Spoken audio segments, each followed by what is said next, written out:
But we are going to move on now and onto this story. The mother of the late South African rapper Riky Rick has penned a book in honor of her departed son. The book by Louisa Zondo is titled Dearest MaRiky, A Mother's Journey Through Grief, Trauma and Healing. Zondo shares harrowing details of her son's tragic death. The award-winning rapper took his own life in February last year. I'll return a stronger man. This land is still my home. These, of course, were the words of Ricardo Machado, fondly known as Riky Rick, in his last tweet. We have his mother, Louisa Zondo, with us in studio now. Louisa, thank you for joining us and for making time. I really appreciate that you've joined us this evening. Thank you. Thank you for having me. My pleasure. So this is obviously a very, very difficult conversation and a very sensitive topic, but it's been over a year now since your beloved son took his own life. Do you remember where you were when you heard the news and what went through your mind? Well, I got the first phone call, which indicated that something may not be right. Yeah. And at that point, it was not clear what was happening, and Bianca was urging me to come to where they were, and that was at Ricardo's studios. And so I was at that time just 15 minutes away from starting a strategic planning session where I was working as the acting executive director of Oxfam South Africa, and we were in a venue somewhere in Centurion. And so that morning, from about 7:45, was the unfolding of the process of me learning that my son had died. I actually learned about it in the vehicle that was driving me to where Bianca was. Yeah, and it must have been absolutely devastating. I think Riky really spoke about his struggles with depression and anxiety very publicly on his social media platforms. Did he share those details with you as his mother? Not the details, but I was aware as a mother that he would have deep struggles. He would find at times life very hard, and there were a range of things that he struggled with. In the period 2021-2022, the biggest pain that he carried was just that of so many young people just being failed, so many young people just dying. He carried that on his shoulders? And he carried that so much on his own shoulders. Wow. It was palpable how affected he was by the loss of young lives. And so that was a huge pain. It really came down to this sense that as humanity we were not caring for each other enough. We were not loving each other enough. We were not giving even the small things that make life meaningful, life more embracing for every one of us. Yeah. And I think that now makes sense as to why he was so vocal about supporting young artists and supporting up-and-coming artists and giving them platforms. He was very vocal about that on his social media pages. You then decided to pen and write a book. Talk to us about that transition and why you thought sharing your grief and your pain in this way was one of the best options for you. I think the first thing I would like to share is just that Ricardo's passing, Ricardo's death gave me in particular and the rest of the family really a sense of how the grief, the pain of his dying ran deeper than just through us. It was just so clear from the first day of the news being made public. Yeah.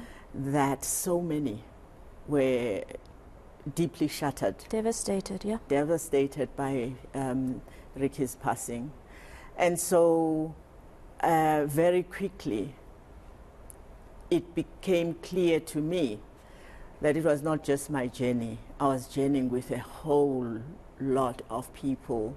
And so there was a sense of receiving the comforting gestures and words, but also for me, there was a sense of needing to comfort others as well. And so I think the process of writing the book may have been planted as an idea when I took the journey up Mount Everest and Yes. up to base camp. And I started writing just some daily thoughts and daily discussions that I would have with Ricardo as I was walking up the mountain, and those got to be posted on social media, and a lot of people found comfort in that as well. I got messages that people found that to be healing for them, for their own stories, for their own journeys. And so the idea then of the book got planted at that point when I returned home and felt a sense that I could serve through the writing of a book. How amazing of you to think of the healing of others when you've just heard the most life-shattering news that any mother could hear. I really commend you for that. It takes a very strong woman to be able to do that, so thank you. So the book, in its essence, are these letters to your son, Ricardo? So in essence, the letters that I wrote as I was walking up Mount Everest are included in the book, but the book is not in a letter format. Okay. It's actually a book that comes now from my own confronting of my devastation. So as you may realize even from your statement, that while I am in this place of being utterly shattered, I am thinking of serving, thinking of what I can do to make it better for others as well. But that is something that could not continue. I had to break down and completely break open, and I realized in that process that the book was not going to get written. I came down in April, and I thought that by September the book would be a manuscript in the publisher's hands, but the book was not going to come out. It just was not going to come out of me in that state. I had to really break open and really open up for my own healing to start happening. And so you'll see that the book now is about me from my early years. It's about the traumas that I went through. It's about the patterns of living which were basically grounded in silence. I was not telling anything about myself. I was not even telling myself stories about what was happening with me. And I was just continuing with life, just doing and doing in life. Yeah, just keep going, just keep going. Yeah. So where can people buy the book? Is it available as yet? The book is now available. Okay. It is available at the bookstores, and the book will also be available at launch events. There will be launch events in Johannesburg starting on Tuesday. We will be at Love Books in Melville. There we'll have a moderator, Hungani Ndlovu, will be moderating that discussion on the book. And then we move to the Mall of Africa at the court there, Crystal Court, on Wednesday, 6 o'clock. All of them are 6 o'clock for 6:30. And then we'll have another one on Thursday, and that will be at Rosebank. We will be moving to the last one in this round on Friday at the Turquoise Harmony Institute Book Club. So a whole book tour is happening. A whole I love book that. tour is happening, and from Johannesburg we are moving to Durban, and this is the first round, and we will Amazing. move to Gqeberha. Well, I wish you all the best. Thank you. So the last question, just I know that the journey in healing is never a straight line. It's never linear. It has its ebbs and it flows. And the day that you feel like, okay, I'm actually okay, and then the next minute you completely feel like you're back at square one.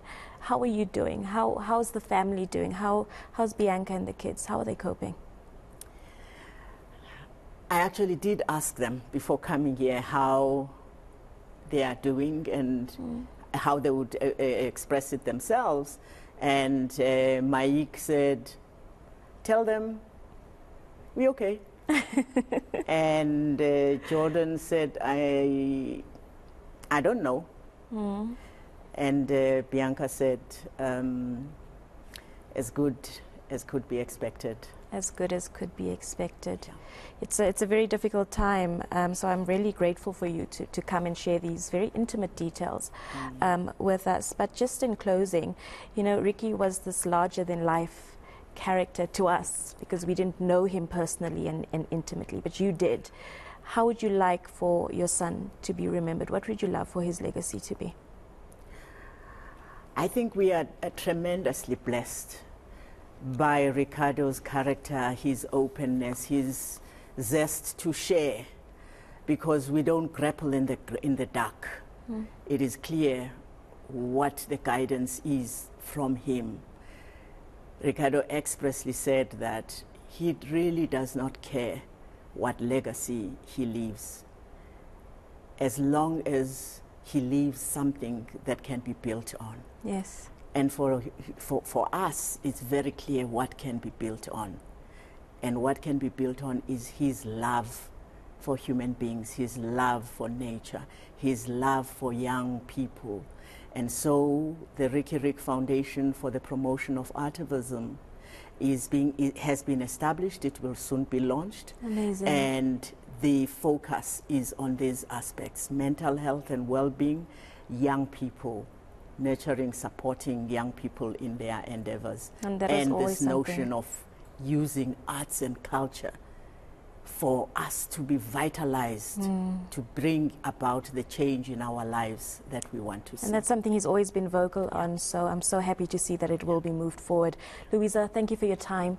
Thank you for sharing. Thank you for being so gracious and so grateful. And I wish you all the best with your book. I hope for every single success. And I hope that our viewers will go out. There it is. I hope our viewers will go out and purchase it. I hope that they will come and join you at all of your book signings and during your book tour. Thank you for your time. Thank you. My absolute pleasure. That was Louisa Zondo. She is the late Riky Rick's mother, just sharing with us very intimate details of his passing and his life, and also what's still to come with regards to his legacy.